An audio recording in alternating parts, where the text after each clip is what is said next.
कभी सोचा है कि भारत की कुछ सबसे बड़ी कंपनियां बार बार ऐसे विवादों में क्यों फंस जाती हैं जिन्हें कई लोग हिंदू विरोधी मानते हैं? आज हम इसी सवाल के पीछे की एक थियोरी को, एक विश्लेषण को परत दर परत समझने की कोशिश करेंगे। तो चलिए, सोर्स मटेरियल में जो एक पैटर्न बताया गया है उससे शुरू करते हैं।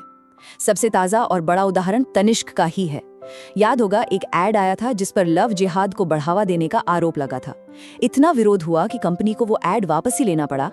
और ये सिलसिला यही नहीं रुका। इसके बाद ज़ोमैटो का केस आया, जब उन्होंने उज्जैन के महाकाल मंदिर को सिर्फ एक रेस्टोरेंट बता दिया। जाहिर है, इससे भक्तों की भावनाएं आहत हुईं। तो देखिए, ये कोई एक दो घटनाएं नहीं हैं, ये सब मिलकर एक बड़ा सवाल खड़ा करती हैं। फिर सर्फ एक्सेल का वो ऐड भी था। आरोप लगा कि होली के त्योहार को छोटा दिखाकर नमाज को ग्लोरीफाई किया जा रहा है।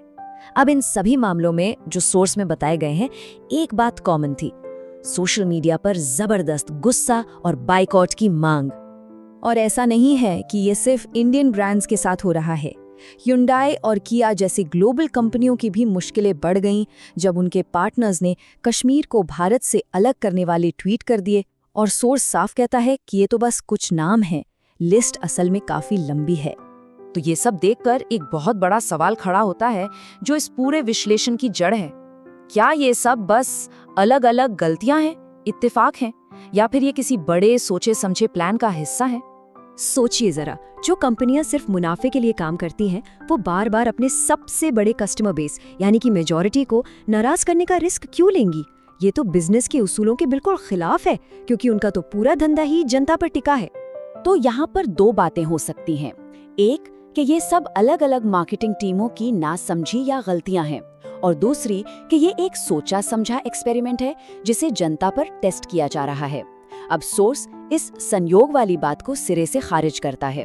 उसका तर्क ये है कि ये तथाकथित गलतियां हमेशा एक ही तरफ इशारा क्यों करती हैं, हमेशा हिंदू संस्कृति ही निशाने पर क्यों होती है, जबकि दूसरे धर्मों के मामलों में पूरी सावधानी बरती जाती है। तो सवाल उठता है, अगर ये संयोग नहीं है तो फिर क्या है? यहीं पर सोर्स एक ऐसी वजह की तरफ इशारा करता है जिसके ताल लोकल एडवर्टाइजिंग एजेंसी से कहीं ज्यादा ऊपर एक ग्लोबल फ्रेमवर्क तक जुड़े हैं। और यहीं से मामला थोड़ा पेचीदा हो जाता है।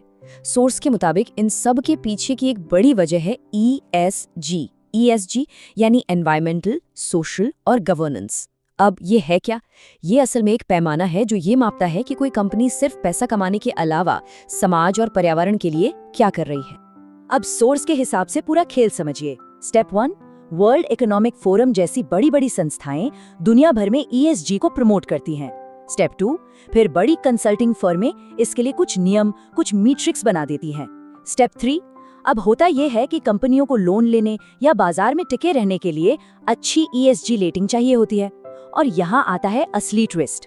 सोर्स का तर्क है कि भारत में इस ESG का S यानी सोशल स्कोर सुधारने का मतलब एक तरह से गैर हिंदू विचारधाराओं को बढ़ावा देना बन गया है। तो अब सवाल ये है कि ये ग्लोबल सिस्टम खास तौर पर भारत में कैसे काम करता है। चलिए इसे देखते हैं। सोर्स एक खास टूल का जिक्र करता है जिसका नाम है रेडी यानी रिलीजियस डाइवर्सिटी इक्विटी इंडेक्स। ये इंडेक्स, जैसा कि सोर्स बताता है, ये नापता है कि कंपनियां भारत में धार्मिक विविधता, खासकर अल्पसंख्यक धर्मों को कितना बढ़ावा दे रही हैं। और इस इंडेक्स पर अच्छा स्कोर पाने के लिए सिर्फ अच्छी बातें करना काफी नहीं है। सोर्स का दावा है कि कंपनियों को कुछ बहुत ही खास काम करने पड़ते हैं। और ये काम क्या है? सोर्स के मुताबिक इनमें शामिल है नमाज के लिए अलग प्रेयर रूम बनाना, CSR का पैसा ईसाई या इस्लामिक संस्थाओं को देना, और तो और ड्रेस कोड में बिंदी या कलावा जैसे हिंदू प्रतीकों पर रोक लगाना, लेकिन हिजाब को इजाजत देना। और इन सब कामों के बदले में इनाम क्या मिलता है? एक फेथ फ्रेंडली का टैग जो सीधे सीधे कंपनी की ESG रेटिंग को ऊपर ले जाता है।